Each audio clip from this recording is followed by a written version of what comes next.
अस्सलाम वालेकुम and welcome back to my channel. उम्मीद करती हूँ आप सब बिल्कुल ठीक होंगे और खैरियत से होंगे।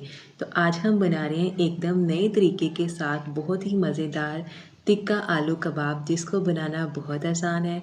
ऐसे कबाब ना तो आपने कभी देखे होंगे और ना ही खाए होंगे, क्योंकि आज मैं भी इनको पहली बार बना रही हूँ। इनकी रेसिपी एकदम न्यू है, सिंपल वाले कबाब से बिल्कुल अलग रेसिपी है। एंड तक ज़रूर देखिएगा और वीडियो को लाइक और शेयर भी ज़रूर करिएगा। तो कबाब बनाने के लिए मैंने यहाँ पर आधा किलो उबले हुए आलू लिए हैं। इनका छिलका मैंने उतार लिया है। अब इनको इस तरह से एक बड़े बर्तन में डाल के हमने इनको इस तरह से मैश कर लेना है। मैश करने से पहले आलूओं को हमने अच्छी तरह से ठंडा कर लेना है, क्योंकि हमने इसको बहुत ज़्यादा मैश नहीं करना।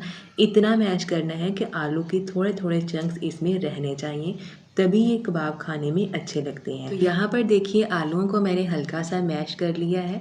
अब इसके अंदर हम बिल्कुल छोटे साइज़ का बारीक कटा हुआ प्याज डालेंगे, मुट्ठी भर हरा धनिया डाल देंगे, 3 से 4 बारीक कटी हुई सब्ज़ मिर्चें डाल देंगे। तो अब बारी आती है इसमें मसाले डालने की। तो सबसे पहले हम इसमें 1 टीस्पून डालेंगे साबुत धनिया, जिसको मैंने क्रश करके डाला है। 1 टीस्पून भर के इसमें डाल देंगे साबुत ज़ीरा। तो इनके बाद हम इसमें डालेंगे तिक्का मसाला, जिसके साथ इन कबाब का फ्लेवर एकदम चेंज हो जाएगा। तो हम इसमें डाल रहे हैं आधा टीस्पून से थोड़ा सा ज़्यादा तिक्का मसाला। इसके बाद हम इसमें डाल देंगे 1 टीस्पून चिली फ्लेक्स, और इसके बाद हम इसमें डालेंगे 1/4 टीस्पून लाल मिर्च का पाउडर, 1/4 टीस्पून ही हम इसमें हल्दी पाउडर डालेंगे, और 1/4 टीस्पून हम इसमें पिसा हुआ धनिया यानी कि धनिया का पाउडर डालेंगे, और 2 पिंच के करीब हम इसमें डाल देंगे गरम मसाला।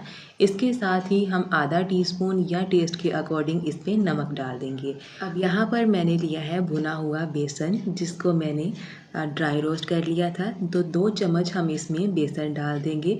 वो मैं आपको बताऊंगी कि हमने बेसन का इस्तेमाल क्यों किया है, क्योंकि हम इसमें डाल रहे हैं दही। तो जो दही का पानी होगा ना, बेसन उसे अब्जॉर्ब कर लेगा। तो 1 टेबलस्पून भर के हम इसमें डाल देंगे दही, और उसके बाद इसके मिड में हम रखेंगे एक बर्तन। जब सारे मसाले हम इसमें डाल लेंगे ना, तो तब हमने ये वाला प्रोसेस करना है। इस पर रख देंगे गरम किया हुआ कोयला, और थोड़ा सा हम इसमें डाल देंगे घी। तो ये देखिए स्मोक निकलना शुरू हो चुकी है। अब हम इसे कवर कर देंगे 2 मिनट के लिए, ताकि तमाम मसालों के अंदर, आलू के अंदर अच्छा सा स्मोकी फ्लेवर आ जाए। क्योंकि हम टिक्का आलू कबाब बना रहे हैं, तो उसके लिए स्मोक का फ्लेवर देना बहुत ज़रूरी है। तो पूरा 2 मिनट के लिए मैंने इसको स्मोकी फ्लेवर दे लिया है। अब बर्तन को हटा देंगे और तमाम मसालों को आलू के साथ अच्छे से मिक्स कर लेंगे। तो इस तरह से बनाए हुए कबाब बहुत ही मज़े के बनते हैं। एकदम न्यू रेसिपी है, आप इसे ज़रूर ट्राई करिएगा, आपको बहुत पसंद आएगा। कमेंट करके मुझे ज़रूर बताइएगा कि आपको ये वाले कबाब की रेसिपी कैसी लगी। तो 1 टेबलस्पून मैंने इसमें घी डाल के अच्छे से मिक्स कर लिया है। अब बिना हाथों पे ऑयल लगाए हुए हम इनके कबाब बनाएंगे, क्योंकि हमने इसके अंदर ही घी डाला है। क्योंकि आलू जो है ना, ये खुश्क होते हैं, इसलिए इसमें अगर घी डालो ना, तो अंदर से ये बहुत ही अच्छे से ना एकदम जूसी से बन के तैयार होती है। तो ये देखिए इस तरह से हम सारे कबाब बना के तैयार कर लेंगे, जो कि आधा किलो आलू में काफ़ी सारे बन के तैयार हो चुके हैं। अब यहाँ पर हम एक बर्तन लेंगे और इसके अंदर 1 कप हम बेसन डाल देंगे। मेरे पास यहाँ पर आधा कप है, तो 2 बार करके मैंने 1 कप इसमें बेसन डाल दिया है। बेसन को पहले अच्छे से छान के डालेंगे। आधा टीस्पून हल्दी पाउडर इसमें डाल दिए हैं, 1/4 टीस्पून इसमें डाल दिया है तिक्का मसाला, और 2 पिंच के करीब इसमें डाल देंगे नमक। अब इन सब चीज़ों को मिक्स कर लेंगे। तो बेसन की लेयर जो हम कबाब पे लगाएंगे ना, उसके अंदर भी अच्छा सा मसालों का फ्लेवर आएगा ना, तो कबाब बहुत ही मज़े के लगेंगे। अब हम आधा कप से थोड़ा सा ज़्यादा इसमें पानी डालेंगे और विस्कर की मदद से इसको अच्छी तरह से बीट कर लेंगे। हमने इसको इतना बीट करना है कि एकदम स्मूथ सा इसका पेस्ट बन के तैयार हो जाए। ये देखिए बहुत ही अच्छा सा बेसन का पेस्ट बन चुका है। अब बर्तन को अच्छे से साफ़ कर लेंगे, और इसके बाद हमने इस तरह से एक कबाब उठाना है, इस बेसन में डिप करेंगे, और इसके ऊपर अच्छी सी बेसन की ये देखिए कोटिंग हो चुकी है। बेसन को हमने इतना पतला या गाढ़ा रखना है। अब यहाँ पर पैन के अंदर मैंने ऑयल को गर्म कर लिया है।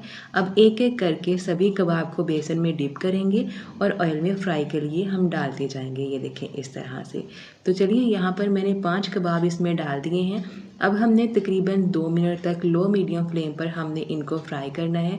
चम्मच के साथ इनके ऊपर ऑयल डालते जाएंगे ताकि जो ऊपर वाला बेसन है कबाब के वो अच्छे से सेट हो जाए, ताकि जब हम इसको इस तरह से टर्न आउट करें तो ऊपरी जो सतह है इसकी बेसन वाली वो ख़राब ना हो। तो ये देखिए इस तरह से मैंने इसको टर्न आउट कर लिया है, दोनों साइड से अच्छा सा कलर आने तक, ताकि ये क्रिस्पी हो जाए। तो कबाब हमारे यहाँ पर हो चुके हैं फ्राई। तो इसी तरह बाकी के सारे कबाब को हम फ्राई कर लेंगे। तो यहाँ पर देखिए माशाल्लाह अल्हम्दुलिल्लाह बहुत ही ज़बरदस्त, बहुत ही मज़ेदार से हमारे तिक्का आलू कबाब हो चुके हैं तैयार, जो कि एकदम न्यू रेसिपी है, इसको ज़रूर ट्राई करिएगा। तो हमने इसके अंदर जो तिक्का मसाला और स्मोकी फ्लेवर दिया है ना, उसके साथ इन कबाब की गेम एकदम चेंज हो जाती है। आप यकीन मानिए ये चिकन कबाब से भी ज़्यादा मज़े के बनते हैं। तो ये देखिए ये कितने मज़े के लग रहे हैं, ट्राई ज़रूर करिएगा, बताइएगा ज़रूर आपको वीडियो कैसी लगी। तो मिलते हैं इसी तरह की एक और मज़ेदार सी वीडियो के साथ, तब तक के लिए अल्लाह हाफिज़।